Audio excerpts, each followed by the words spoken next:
अच्छा, एक बात बताओ, क्या तुम ऐसा कोई इंसान को देखे हो जो कोई भी दुख उसके पास ना हो, वो हर सुखों से परिपूर्ण हो, उसके भाग में, उसके झोली में कोई भी दुख ना हो, उसको वो भगवान ने, उसको ईश्वर ने बहुत सुख दिए हो, हर तरह के सुख दिए हो? कभी ऐसा इंसान तुम देखे हो? नहीं ना।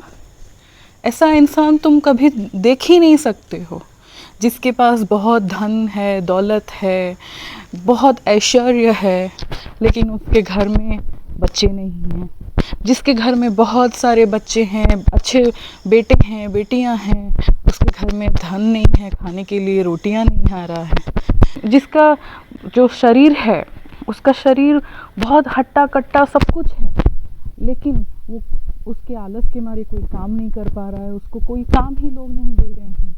जिसका शरीर बहुत निम्न है, जिसका शरीर बहुत दुबला पतला है, उसके पास बहुत सारे काम हैं, लोग उसको बहुत काम दे रहे हैं। किसके पास बहुत सारा सुखों का ज़रिया है, लेकिन उसका जो शरीर है वो हमेशा बीमारों से पीड़ित रहता है। तो और किसी के पास और कितने तरह का दुख दर्द है। कोई अपन शादी करके बहुत खुश है अपने घर में, लेकिन उसके परिवारों के साथ उसका अच्छा नहीं हो रहा है। तो किसका परिवार बहुत अच्छा है तो उसके पति के साथ अच्छा नहीं हो रहा है। तो कोई इस दुनिया में खुश नहीं है, परिपूर्ण पूरी तरह से नहीं है। और परिपूर्ण इसीलिए नहीं है, ईश्वर पूरे तरह से परिपूर्ण इसीलिए नहीं करता है क्योंकि वो मनुष्य का गुण जानता है, क्योंकि उसको सारा खुशी, सारा चीज़, सारे दुख से हम उसको परे करके सारी सुख सुविधा अगर दे दें तो वो ईश्वर को कभी ध्यान नहीं करेगा, ईश्वर को कभी याद नहीं करेगा।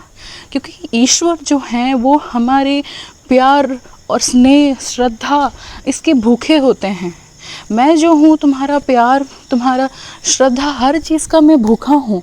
मुझे उस भक्त का हमेशा इंतज़ार रहता है, मेरे दरबार में हमेशा इंतज़ार रहता है जो कभी कोई अरमानों से आए ही ना, बस मुझे मिलने आए। क्योंकि हर कोई मेरे दरबार में आता है, बोलते हैं बाबा मेरा ये कर दो, बाबा मेरा वो कर दो। मैं हमेशा उस भक्त का इंतज़ार में बैठा रहता कि कोई तो आए कि बाबा मैं आया हूँ बस आपसे मिलने, आपको देख के मेरा मन आनंदित हो गया, ऐसा तो कोई बोले। लेकिन कोई नहीं होता है।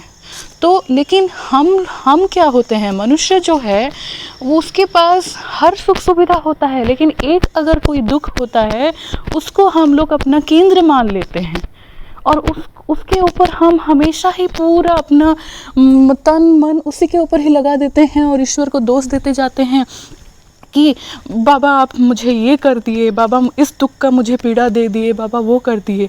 लेकिन जो मनुष्य उस पीड़ा को, उस दुख को परे करके, उसको पूरा अपनी नज़र से नज़रअंदाज करके, उस दुखों के पहाड़ को श्रम के साथ, अपने कर्म के साथ उसको टाल दे और उसको सुख में परिणत कर दे, सुख में उसको परिणत करके अपना सुख जो अनुभव करे, वैसा भक्त मुझे बहुत प्यारा है।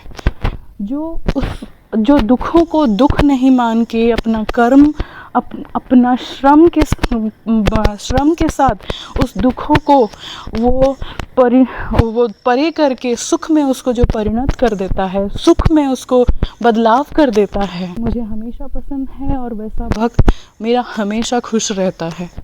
और जो हमेशा मुझे निंदा करता है वो भक्त हमेशा दुख में ही रहता है।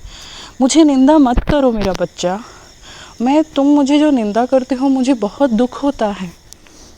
तो तुम हमेशा अपना जो सुख है उसको देख के, उसको मान के खुश रहा करो, और अपना जो दुख है अपने कर्म के बल से उसको पूरा हटा दो ज़िंदगी से, और उसको सुख में ले आओ।